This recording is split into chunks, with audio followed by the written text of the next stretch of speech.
থাকা লাগবে। আমি বাড়ির বড় পোলা, তুমি আমার কাছে থাকবে। তুমি বড় বলো হয়েছাও তাতে কি হয়েছে? আমরা কি বলা না? আব্বা আমার লগে থাকবে। আমার তো তোগো লগেই থাকা লাগবো।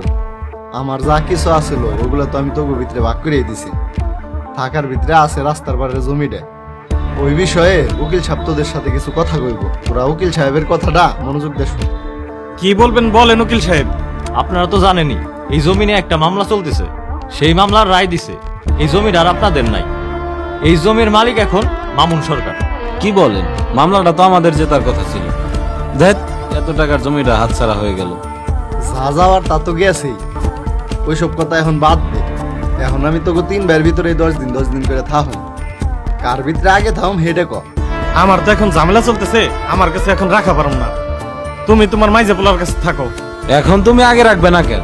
তুমি হইলে বাড়ির বড় বলা, সবকিছুতে আগে আগে থাকো। এখন রাখো। আব্বা ভাই গেছে তখন ঝামেলা চলতেছে, তুমি না হয় প্রথম 10 দিন আমার কাছেই থাকো। আমি তো এতদিন তোর কাছেই থাকলাম, এক জায়গায় আমার বেশি দিন থাকতে ভালো লাগে না। প্রথমে বড় বলার কাছে থাকুন, তারপরে মেজো বলার কাছে থাকুন, শেষে তোর কাছে এসে থাকুন। বৌমা, আমার কয়টা ভাত দিয়ে যাও। তুমি না একটু আগে খাইলে, তোমার তো বারবার খিদে লাগে কে? আমি একটু আগে কোনে খাইলাম, আমি না সকালে খাইছি রে বাজান। আর তুমি তোমার বৌমারে ডাক পারতেছো কে? তুমি ভাত বাইরে খাও আর প্লেট গুলো ধুয়ে রাখো খাইয়া।